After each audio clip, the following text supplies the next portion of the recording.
इस समय आप सुन रहे हैं रेडियो KGMU गूंज 89.6 FM। मेरा नाम विनय है और आज जिसका पूरा वीक आप वेट करते हैं, आज हमारे बीच ऐसी पर्सनैलिटी मौजूद होने वाली है, कुछ पद चिन्ह बनाते हैं में, जहां पर आपको ये लगेगा कि वाह, आज का संडे तो मेरे लिए सफल हो गया है। जी हाँ, आज मेरे साथ कौन मौजूद है, उनकी आवाज में ही सुन लीजिए। नमस्कार लखनऊ, मैं आनंदीबेन पटेल, राज्यपाल उत्तर प्रदेश। आप मुझे सुन रहे हैं रेडियो KGMU गूंज 89.6 FM पर। आपको बता दें कि हमारे बीच इस समय मौजूद हैं उत्तर प्रदेश की गवर्नर और किंग जॉर्ज मेडिकल यूनिवर्सिटी की चांसलर श्रीमती आनंदीबेन पटेल जी। तो बहुत सारी बातें करने के लिए आज हम मैम के पास आए हुए हैं। एंड आई नो कि जब आप पर्सनल लाइफ की बहुत सारी चीजों को सुनेंगे तो आपको ये लगेगा कि वाह क्या बात है, मतलब ऐसे जिंदगी जीनी चाहिए और ऐसे इंसान के पद चिन्हों पर हमें चलना चाहिए। हमारे बीच उत्तर प्रदेश की राज्यपाल जी मौजूद हैं। मैम, कहा जाता है कि जिंदगी की नींव बचपन में ही रखी जाती है, जहां पर उसके माता पिता बच्चे की जिंदगी की सुंदर इमारत बनाने की शिक्षा देते हैं, सीख देते हैं। ऐसे ही आपकी बचपन की वो बातें हम जानना चाहेंगे जिनकी नींव आपके माता पिता ने रखी, यानी आपका बचपन किस तरह से गुजरा। मेरा जो जन्म हुआ वो खेत में छोटा सा मकान, मिट्टी और ईंट का, वहाँ मेरा परिवार, मतलब मेरे पिताजी का परिवार वहाँ रहते थे और वहाँ मेरा जन्म हुआ। आसपास 100 एकड़ जमीन थी, पूरा खेती का काम वहाँ हम करते थे और गाय भैंस सब घर में था, तो दही दूध मक्खन सब कुछ खाने को भी मिलता था। खेत में हम खेती का काम करने के लिए भी जाते थे, जो फसल थी वो काटते भी थे। पढ़ने के लिए 3 किलोमीटर दूर प्राइमरी स्कूल, पहली कक्षा से लेकर 6ठी कक्षा तक वहाँ पढ़े। मतलब ये हुआ कि खाना पीना बहुत ही पौष्टिक आहार हर संभव मिलता रहता था और खेत में काम करते थे तो फसल के बारे में, किसान के बारे में जानकारी होती थी, जो आज मैं लोगों को मैं समझा रही हूँ। इससे शरीर मजबूत भी होता था, ताकत भी आती थी और बीमारियां होती थी तो जो घरगथ्थू इलाज उसी समय होता था वो भी हम करते थे। आसपास के लोग बच्चों को लेकर आते थे तो उसकी देखभाल करते थे, उसको टीपा वगैरह देना था तो वो हम सबको देते थे। तो हमारी जो जिंदगी जो शुरुआत हुई बचपन, वो हम लोगों ने पूरी तरह जिए है। हम लोग आज हम बच्चों को नहीं जीने देते हैं। हर माता पिता का एक सपना होता है कि उनका बेटा या बेटी उनके सपनों को साकार करे, उनकी भावनाओं को समझते हुए उनकी जो एक्सपेक्टेशंस हैं उनको पूरा करे। तो ऑब्वियस सी बात है, राज्यपाल महोदया के मम्मी पापा भी यही चाहते होंगे। पहले तो मैं आपको एक बात बता दूं कि 89.6 FM जब आप ट्यून इन करेंगे अपनी गाड़ियों में, अपने मोबाइल में या फिर अपने FM रेडियो प्लेयर पर, तो आपको इस फ्रीक्वेंसी पर हमारा रेडियो स्टेशन सुनाई दे जाएगा। लेकिन कई बार लोगों की शिकायत होती है कि भाई हम तो आपसे बहुत दूर रहते हैं, हम आपका रेडियो कैसे सुन पाएंगे। तो उनके लिए हम आपको बता दें कि वो लोग केवल लखनऊ ही नहीं, लखनऊ के कोने कोने में ही नहीं, भारत के कोने कोने में ही नहीं, विश्व के कोने कोने में, मतलब कहीं भी जहां भी आपकी मर्जी हो वहां आप हमारा रेडियो स्टेशन लाइव सुन सकते हैं। और इसको सुनने के लिए क्या है, सिंपल, अगर आप एंड्रॉइड यूजर हैं, अपने मोबाइल के प्ले स्टोर में जाइएगा, वहां पे टाइप कीजिएगा KGMU गूंज, तो बस आपको हमारा रेडियो स्टेशन का ऐप मिल जाएगा और उसके थ्रू आप लाइव हमारी जितनी भी चीजें हैं वो सब सुन सकते हैं। मतलब अभी मैं आपके साथ बोल रहा हूँ, अमेरिका में बैठा हुआ आपका रिलेटिव भी हमें साइमल्टेनियसली सुन सकता है ठीक है, तो आप इसे डाउनलोड कर सकते हैं। अगर आप आईफोन यूज करते हैं तो आप iOS के थ्रू भी हमारा ऐप स्टोर में जाकर KGMU गूंज टाइप करिएगा और वहां से भी आप हमारे ऐप को डाउनलोड कर सकते हैं और सुन सकते हैं बेझिझक बेधड़क जहां भी आप चाहें। लेकिन इस समय जो हमसे अभी अभी जुड़े हैं उनको हम बता दें कि आज कुछ पद चिन्ह बनाते हैं, ये हमारा सेगमेंट है और इसमें आज हमारे बीच मौजूद हैं उत्तर प्रदेश की राज्यपाल श्रीमती आनंदीबेन पटेल जी। बहुत सारी बातें हम कर रहे हैं और हमने स्टार्ट कर दिया है वेल, हमेशा ये देखा जाता है कि इंसान जब शुरुआत जमीन से करता है, जमीनी स्तर से, मतलब एक ऐसी शुरुआत जहां एक आम आदमी की फीलिंग को वो समझ पाए, जहां आम जनता की बातों को, उनके कामों को समझ पाए, तो जब वो अर्श पर पहुंचता है तो वो एक मिसाल बन जाता है। ऐसे ही हमारे बीच आज हमारे उत्तर प्रदेश की राज्यपाल श्रीमती आनंदीबेन पटेल जी हमारे बीच मौजूद हैं। मैम, आपसे जानना चाहता हूँ, हर मम्मी पापा की, हर माता पिता की, हर अभिभावक की अभिलाषा होती है कि उनका बच्चा या बच्ची आगे चलकर जब बड़ा हो तो उनकी भावनाओं को समझते हुए जो उनकी उम्मीदें हैं उन पर खरा उतरे, जो वो अपने सपने देखते हैं अपने बच्चे के थ्रू, वो सपने वो पूरे कर पाए। तो आपके मम्मी पापा की क्या अभिलाषा थी कि आप आगे चलकर बड़े होकर क्या बने? संस्कार देना वही अभिलाषा थी, और कोई अभिलाषा था ही नहीं। और हम लोगों ने भी कभी नहीं सोचा था कि हम उतने पैरे पर जाएंगे। लेकिन मैं ये सोचती हूँ कि हमेशा बच्चा ताकतवर बने, चारित्रशील बने, सेवाभावी बने और धीरे धीरे करके अपने मुकाम तक पहुँचे, वही था और कुछ था ही नहीं। आज हम लोग क्या करते हैं, बस बच्चों को बता दिया कि भाई आपको इंजीनियर बनना है, आपको मेडिकल में जाना है, आपको वो बनना है, तो छोटी उम्र से उस पर बोझ डाल देते हैं उसका। अरे उनको आगे बढ़ने दो। फल फूल जो खिलते हैं ना, वो तब खिलेंगे कि जब अच्छी खाद दोगे, आप अच्छा पानी दोगे, उसकी संवर्धन करोगे, तो ही फल फूल पड़ते हैं। हमारे बच्चे भी फल फूल हैं और फल फूल को अपने तरीके से वो खिलाना चाहिए, खिलना चाहिए, वो करने की आवश्यकता है। जी मैम, आपसे ये ज़रूर जानना चाहेंगे, एक मुझे इंसिडेंस अभी याद आ रहा है, जब आप स्कूल की पिकनिक पर कहीं जा रहे थे, एक सरदार सरोवर जलाशय है, वहाँ पे जो 2 लड़कियाँ डूब रही थीं, आपने उनको बचाने की पूरी कोशिश की थी, आपने अपनी जान की भी परवाह नहीं की कि अरे पता नहीं जो होगा वो देखा जाएगा, लेकिन उनकी जान ज़्यादा कीमती है 2 लोगों की, तो आपने उनको बचाने की पूरी कोशिश की थी। क्या था वाकया मैम, वो हम सबके साथ शेयर कीजिए। हम लोग टूर में गए थे। देखिए वो भी एक प्रश्न है, कभी टूर कोई ले ही नहीं जाता है, कुछ दिखाता भी नहीं है। मेरे स्कूल में हर साल बच्चियों को टूर करवाते थे। 20 दिन की भी टूर होती थी, 10 दिन की भी होती थी, 1 दिन का भी प्रवास रहता था, पिकनिक जैसा रहता था। तो ये जो उसका निरीक्षण करना, वहाँ जाना, कठिनाइयाँ झेलना, देखना, ये अभी बंद हो गया है। मुझे चिंता होती है कि क्यों हमारे पेरेंट्स और क्यों हमारे टीचर्स स्कूलों में से ऐसा इंतजाम नहीं करते हैं। तो हम टूर लेकर गए थे, बच्चियां डूबी अंदर, तो स्वाभाविक है कि चिंता तो होगी कि हमारी बच्ची होती तो क्या करते हम। तो हमने वो बच्चों को बचाने के लिए पूरा प्रयास किया और दोनों बच्चियों को बचाया। सफलता का ताज पहने हुए व्यक्ति के पैरों के कांटे शायद ही किसी को दिखाई देते हैं, क्योंकि सामने जो इंसान देखता है वो केवल उसकी सफलता को देखता है, उसकी वो ऊंचाइयों को देखता है जहां पर वो विराजमान है, जहां पर वो आसीन है। लेकिन कितनी मेहनत लगी है, कितना स्ट्रगल झेला है, कितने चैलेंजेस का सामना किया है, यानी व्यक्ति के पैरों में कांटे कितने लगे हैं, वो शायद किसी को दिखाई नहीं देते, केवल दिखाई देता है तो ताज। मैम, वो कौन सी चुनौतियां थीं जो आपकी सक्सेस की जो सीढ़ी होती है उसकी चढ़ने में रुकावट बन रही थी, या कोई ऐसा वाकया हमसे शेयर करना चाहें जहां पे आपको लगा हो कि आपने जिंदगी में बहुत स्ट्रगल किया है, बहुत चैलेंजेस झेले हैं?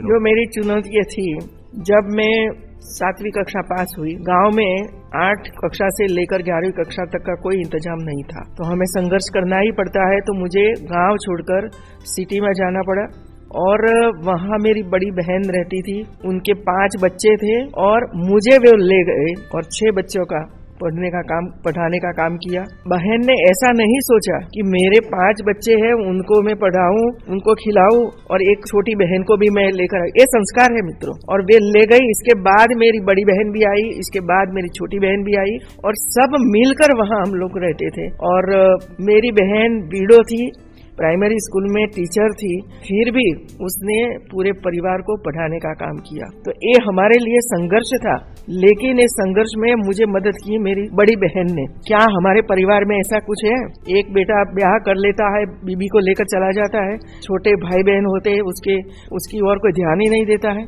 तो अपने आप पढ़ने का अवसर नहीं मिलेगा, सुविधा नहीं मिलेगी जो बड़े बेटे को मिली, और वो सहयोग नहीं करेगा तो दूसरे बच्चे बिना पढ़े वो आतंकवादी जैसी प्रवृत्ति कर देंगे। ये जो संस्कार है ना, ये हमारे यहाँ धीरे धीरे करके कम होते जा रहे हैं, ये नहीं होने चाहिए। जी, बहुत सारे ऐसे काम किए हैं अपनी लाइफ में जो वाकई आज हमारे लिए प्रेरणा के स्रोत बने हुए हैं।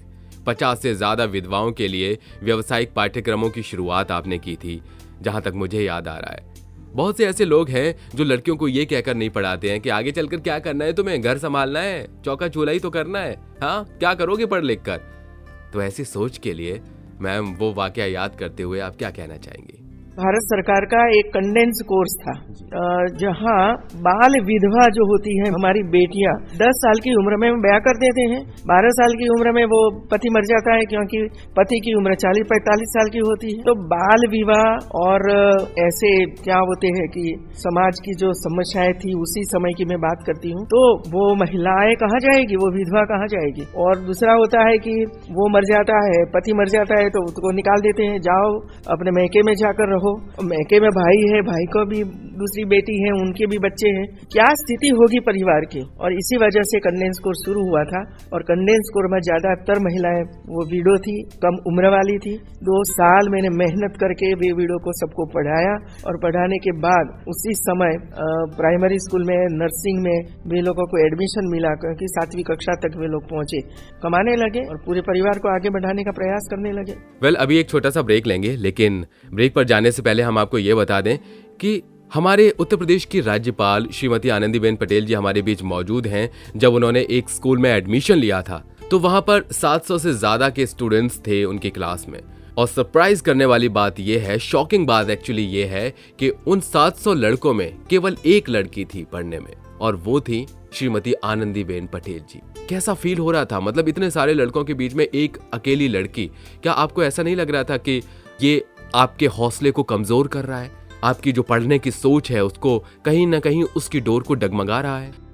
जी, प्राइमरी स्कूल में जब मैं थी तब तो पढ़ने का अवसर मुझे मिला, लेकिन मैं जब कॉलेज में दाखिल हुई 1960 में, और कॉलेज थी मेरे मैके से लगभग 60-80 किलोमीटर दूर, तो वहाँ मेरे एक बड़े भाई रहते थे।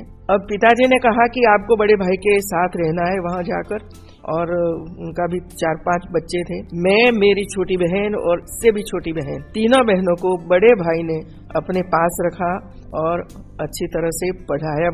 वहाँ जब मैंने एडमिशन लिया तब कॉलेज में कोई लड़की थी नहीं। अब मैंने नहीं सोचा था कि कोई लड़की नहीं होगी। अब जब मैं कॉलेज में गई और मैंने देखा कि पूरी कॉलेज में 700-800 बच्चे थे, मेरे क्लास में फर्स्ट ईयर में 300 बच्चे थे, लेकिन कोई लड़की नहीं थी। मैंने संघर्ष किया, वहाँ मैं पढ़ी 3 साल तक। अकेली बैठकर मैं पढ़ती थी, लड़के खिजाते थे, वो करते थे, ताने देते थे, सब कुछ करते थे, लेकिन मैंने कभी पढ़ाई नहीं छोड़ी। और पिताजी को कभी मैंने कंप्लेन नहीं की कि मैं अब नहीं पढ़ूंगी, वहाँ तो ऐसा होता है, क्या करूँ मैं, ऐसी कोई कंप्लेन। एक ही था, पढ़ना है, बस एक ही संकल्प था, पढ़ने का। पूरा गांव कपड़े भी कुएं पर धोने के लिए जाते थे, वहाँ कुएं में से पानी खींचकर घर पर लाते थे, स्नान करने के लिए, कचरा पोता सब कुछ करने के लिए सब कुछ करते थे। पूरा काम रसोई करने के बाद ही घर जाते थे। भाभी को डिलीवरी आती थी तो डिलीवरी का काम, हॉस्पिटल में रहना, उनको भोजन पहुँचाना, पढ़ते पढ़ते ये सब कुछ काम हम करते थे। हाँ मैम, कई सारे लोग ऐसे होते हैं जो केवल पढ़ाई और पढ़ाई सोचते रहते हैं। कहते हैं कि खेल कूद से क्या अच्छा है, पढ़ाई में हम अगर कुछ करेंगे तो अच्छी जॉब मिलेगी, कुछ अच्छा कर पाएंगे। लेकिन पढ़ाई के साथ साथ खेल खेलना भी अपनी सेहत के लिए बहुत ज़रूरी है, और साथ ही हमारा जो शारीरिक और मानसिक विकास होता है उसमें भी ये बहुत हेल्प करता है। तो मैम, आप जब पढ़ाई के समय में बहुत अच्छी एक स्टूडियस गर्ल थी, एक अच्छी पढ़ाकू लड़की थी, साथ ही साथ आप 3 साल तक एथलेटिक्स में जिला स्तरीय चैंपियन भी रही, पढ़ाई और खेल दोनों एक साथ। कैसे आपने मैनेज किया था, कैसे आप मैनेज करती थी? साथ साथ में वो स्पोर्ट्स में तो जाना ही चाहिए। प्राइमरी स्कूल से हम लोग स्पोर्ट्स में हिस्सा लेते थे। इसके बाद सेकेंडरी स्कूल में मैं सिटी में गई तो वहाँ भी हम लोगों ने स्पोर्ट्स में हिस्सा लिया और रिकॉर्ड भी किया। इसी वजह से मुझे बीरबाला का एक पुरस्कार भी वहाँ प्राप्त हुआ। इसके बाद मैं कॉलेज गई, भले मैं अकेली थी, लेकिन 100 मीटर दौड़ वगैरह वगैरह अकेले भी दौड़ते रहते थे। फिर हम लोग स्टेट में जाते थे और स्टेट में जो कंपटीशन वगैरह होती थी इसमें भी हम हिस्सा लेते थे। फिर मैं जूनियर वहाँ किया, सीनियर में फिर से मैंने कॉलेज बदली और दूसरी कॉलेज में गई तो वहाँ खो खो, कबड्डी, इसमें हम लोग हिस्सा लेते थे।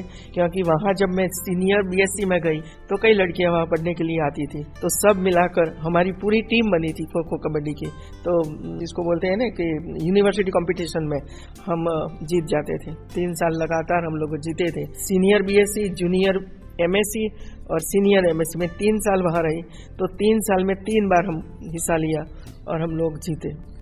1988 यानी 1988 की अगर बात करें तो गुजरात में सबसे बेहतर टीचर के लिए आपको राज्यपाल पुरस्कार मिला था।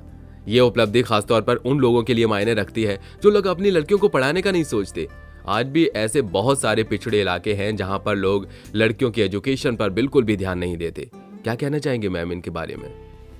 देखिए, अब मैंने जाना है कि ऐसा नहीं है कि बच्चियों को स्कूल नहीं भेजते हैं। स्कूल भेजने के लिए पूरी सरकार को लगना चाहिए। और प्राइमरी एजुकेशन ऐसा एक एजुकेशन है, और जो आंगनवाड़ी है तो हर गांव में आंगनवाड़ी है, कहीं दूर जाना ही नहीं है, अपने ही क्षेत्र में आंगनवाड़ी रहती है, जहाँ खाना पीना सब कुछ मिलता है, खेलने का साधन भी होता है। यदि हमारी माताएं थोड़ी भी जागरूक हो जाए और आंगनवाड़ी में उसको भेजने का प्रयास करे 3 साल से 5 साल की उम्र तक, तो वे एक उसको आदत हो जाएगी घर छोड़कर वहाँ जाना है, बैठना है, खेलना है। फिर 5वीं कक्षा तक वो 5 साल की वहाँ तक रहेगा, तो पहली कक्षा में वो दाखिल होगा ही, क्योंकि उनके साथ जो पढ़ते हैं ना बच्चे, वो जाएंगे तो वो भी इसके साथ साथ चला जाएगा, पहली कक्षा में दाखिल होगा। तो पहली कक्षा में दाखिल करने के पहले हमें आंगनवाड़ी में भेजना पड़ेगा बच्चों को, और इसके लिए पूरी जागृति की जरूरत है और इंतजाम की जरूरत है, प्रेरणा देने की जरूरत है। हमारे टीचर्स भी थोड़ा सा प्रयास करें तो सब बच्चे पढ़ना चाहते हैं, ऐसा नहीं कोई नहीं पढ़ना चाहता है, लेकिन कहाँ पढ़ना है, कैसे जाना है, वो उनको पता नहीं है, क्योंकि माँ पढ़ी लिखी नहीं है, खेत में ही जाती रहती है, 7 बजे पहले चली जाती है खेत में, पीछे जो बच्चे घर पर रह जाते हैं, तो उनको लाना ले जाना, उसका प्रबंध भी जो हम अच्छी तरह से करते हैं तो सभी बच्चे पढ़ पाते हैं। मैम, पढ़ाई के बाद भी अक्सर मैंने ऐसा देखा है, पढ़ी लिखी लड़कियां भी कई मर्तबा ये सोचती हैं कि समाज क्या कहेगा, क्या हमें ये नौकरी करनी चाहिए, क्या हमारे लिए सही है, ये हमारा पड़ोसी हमारे लिए क्या सोचेगा, या हमारे घर वाले, हमारे रिलेटिव हमारे बारे में क्या सोचे। केवल नौकरी ही नहीं, तमाम चीजों को वो झेलती हैं, परेशान होती हैं, केवल इसलिए कि समाज क्या कहेगा उनके लिए, क्या सोचेंगे लोग। तो ऐसे लोगों को क्या कहना चाहेंगे मैम? देखिए, आप कपड़े कैसे पहनते हो उसी समय सोचते हो कि मैंने ऐसा पहना है तो लोग क्या सोचेंगे, पहनते रहते हैं। तो इसी तरह इसमें चले जाना चाहिए। लोगों को जो सोचना है वो सोचने दो, हम आपके बारे में सोचिए, अपने बारे में सोचिए। आपको पढ़ना है तो अच्छी तरह से पढ़िए, आपको आगे बढ़ना है तो हिम्मत रख कर जाइए, और खेत में जाइए, कहीं भी जाइए, लेकिन हौसला मत घुमाइए, वही है। मैम, आपसे बातें करते हुए बहुत अच्छा लग रहा है। फिलहाल हमारे जाने का वक्त हो गया है, मन तो नहीं कर रहा आपसे विदा लेने का, लेकिन फिर भी समय को देखते हुए हमें आपसे विदा लेनी पड़ेगी। लेकिन चलते चलते आप हमारे तमाम सुनने वालों को क्या संदेश देना चाहती हैं? घर में बच्चियों का सम्मान करना, हर रोज सम्मान करता, बेटियों के साथ अच्छी तरह से व्यवहार करना। मैं तो ये कहती हूँ कि लड़कों से भी अच्छा खिलाओ उसको, ये करो ना। माँ क्यों नहीं करती है ये सब? उनके मन में तो बेटा बेटा ही रहता है। वो सोच बदलने की आवश्यकता है कि कम से कम मेरा 2 बच्चे हैं, बेटा है बेटी है, तो दोनों को दूध पिलाती हो, दोनों को दूध पिलाओ, दोनों को रोटी अच्छी तरह से घी लगाकर दोनों को खिलाओ, उनको बिना घी की रोटी और उनको घी की रोटी। ऐसे जो भेदभाव करते हैं ना, उसका इफेक्ट बच्ची के जीवन पर होता ही है, क्योंकि वो देखती रहती है कि ये भेदभाव शुरू हुआ। तो ये बेटे को ज्यादा प्यार और बेटी को नहीं, ऐसा तो कभी भी नहीं होना चाहिए, क्योंकि हम भी बेटियां हैं ना, और बेटी है, हम महिला है, और फिर भी बेटियों की ओर हम जो इस तरीके से देखेंगे तो बेटी कभी माफ नहीं करेगी माँ को। बहुत बहुत शुक्रिया मैम, हमें अपना कीमती समय देने के लिए और इतनी सारी अपनी पर्सनल बातें हमारे साथ शेयर करने के लिए। कुछ पद चिन्ह बनाते हैं मैं आने के लिए आपका बहुत बहुत शुक्रिया, बहुत बहुत शुक्रिया। दोस्तों, ये थे हमारे बीच उत्तर प्रदेश की राज्यपाल और किंग जॉर्ज मेडिकल यूनिवर्सिटी की चांसलर श्रीमती आनंदीबेन पटेल जी। कुछ पद चिन्ह बनाते हैं, ये हमारा प्रोग्राम है जिसमें अगर आप भी शामिल होना चाहते हैं और अगर किसी को आप सजेस्ट करना चाहते हैं, आपको लगता है कि वो इंसान जिसने बहुत सारी मेहनत करके, कठिन परिश्रम और लगन के साथ एक ऐसा मुकाम हासिल किया है जो आज लोगों के लिए प्रेरणादायक है और उनकी ज़िंदगी की कहानी हमें इंस्पायर कर सकती है, तो आप मुझे ज़रूर शेयर करिएगा। मैं आपसे वादा करता हूं कि उनकी ज़िंदगी की वो अनसुने किस्से पूरे लखनऊ के सामने और रेडियो के थ्रू पूरी दुनिया के सामने लाने की कोशिश करूंगा। ये सारी डिटेल शेयर करने के लिए आप हमारे ऑफिस में हमसे संपर्क कर सकते हैं। जो हमारा ऑफिस है वो है किंग जॉर्ज मेडिकल यूनिवर्सिटी के अटल बिहारी वाजपेयी कन्वेंशन सेंटर में 2nd फ्लोर पर, जो कि गौतम बुद्धा पार्क के ठीक सामने है। आप वहां पर हमसे संपर्क कर सकते हैं या फिर हमें मेल के द्वारा भी डिटेल बता सकते हैं। हमारा मेल आईडी है fm@kgmcindia.edu। इस पे आप मुझे मेल कर सकते हैं। अगले संडे को फिर से मुलाकात करेंगे एक ऐसी पर्सनैलिटी के साथ जो हमें जिंदगी को जीना सिखाएंगे। अत्यंत हर्ष और गर्व की बात है कि रेडियो KGMU गूंज आप हमारी फ्रीक्वेंसी 89.6 मेगाहर्ट्ज पर तो सुन ही सकते हैं, साथ ही विश्व के किसी भी कोने में सुन सकते हैं हमारे KGMU गूंज के एप्लीकेशन के साथ, जो अब एंड्रॉइड और iOS दोनों पर मौजूद है। एंड्रॉइड यूजर्स हमारे एप्लीकेशन को डाउनलोड करने के लिए प्ले स्टोर पर और iOS यूजर्स ऐप स्टोर पर जाकर टाइप करें KGMU गूंज और डाउनलोड करें जानकारी और मनोरंजन से भरपूर हम सबका अपना रेडियो स्टेशन, रेडियो KGMU गूंज 89.6 FM। Radio